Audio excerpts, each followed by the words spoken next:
देश और दुनिया भर में कोरोना वायरस के मामले दिन प्रतिदिन बढ़ रहे हैं। ऐसे में डॉक्टर्स और जो हेल्थ एक्सपर्ट है वो बार बार सलाह दे रहे हैं हाइजीन मेंटेन करने के लिए।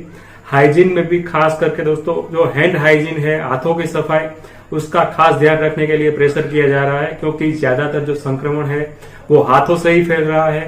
तो बार बार अपने हाथ धोने के लिए कहा जा रहा है।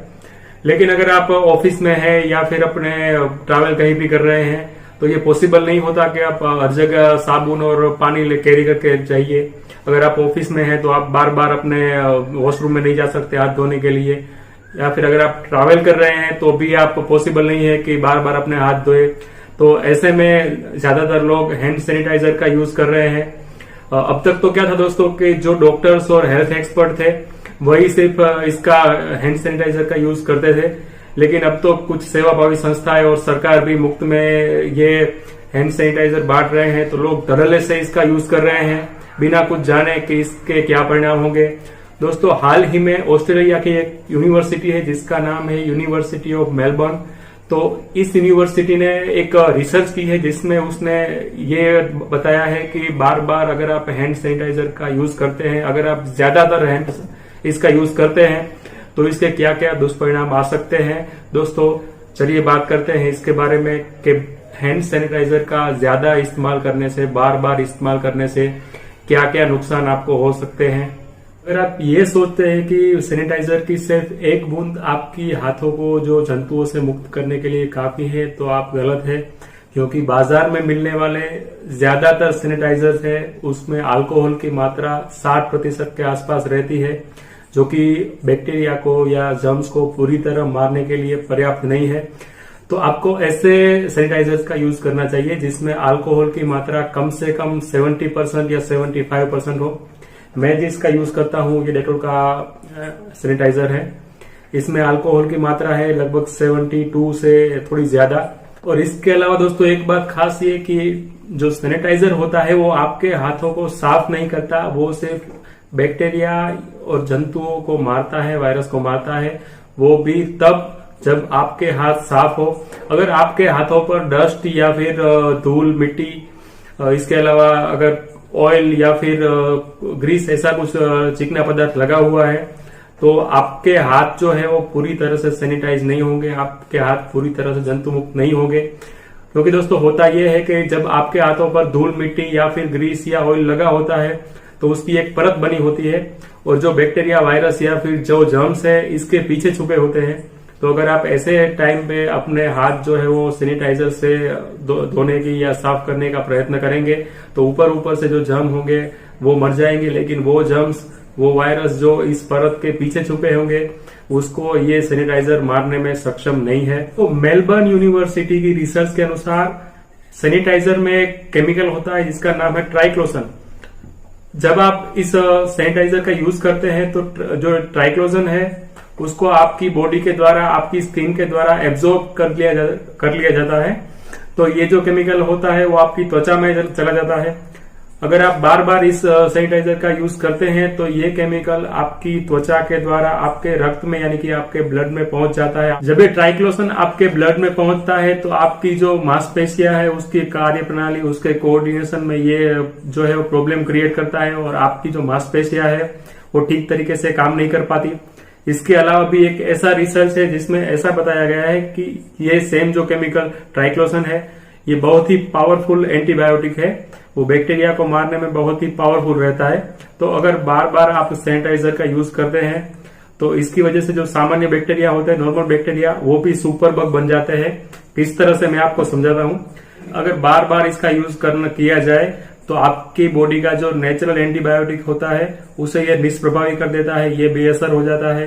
तो ऐसी स्थिति में अगर कोई सामान्य बैक्टीरिया भी आपके शरीर के ऊपर हमला करता है तो ऐसी कंडीशन में आपकी बॉडी जो है वो ठीक से रिएक्ट नहीं कर पाती। इस तरह से ट्राइक्लोसन है वो आपकी बॉडी को खांसी या और जुकाम जैसी सामान्य बीमारियों के प्रति भी ज्यादा असुरक्षित बना देता है। जो लोग सैनिटाइजर का ज्यादा से ज्यादा इस्तेमाल करते हैं ऐसे लोगों में सर्दी, खांसी, जुकाम जैसी बीमारियां होने का खतरा और भी बढ़ जाता है। दोस्तों इसके अलावा भी सैनिटाइजर में एक हानिकारक केमिकल होता है, इसका नाम है बेंजालकोनियम क्लोराइड, दोस्तों ये केमिकल जो है वो कीटाणु और बैक्टीरिया को तो आपके हाथों से निकाल देता है, लेकिन साथ ही आपकी जो त्वचा है, आपकी स्किन है, उसको ये नुकसान पहुंचाता है। इसका यूज करने से आपको हाथों में रेसिस आ सकती है, आपको खुजली या फिर जलन की समस्या भी हो सकती है। लगातार अगर आप सैनिटाइजर का इस्तेमाल करते हैं तो इससे आगे चल के आपको स्किन के संबंधित और भी बीमारियां हो सकती है।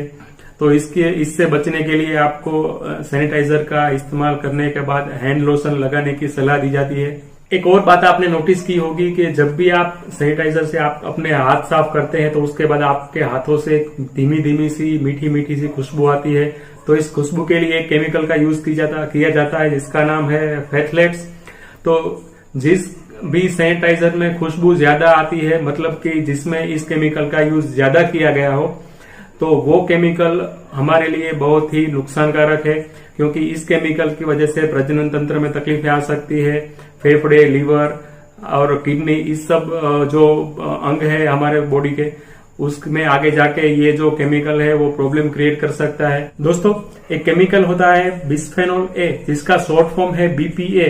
तो वैसे तो दोस्तों ये बीपीए और हैंड सैनिटाइजर में सीधे तौर पर कोई संबंध नहीं है, लेकिन ये बीपीए जो है वो कार्सिनोजन है, मतलब कि हमारी बॉडी में कैंसर प्रेरक है, कोई कैंसर पैदा करता है।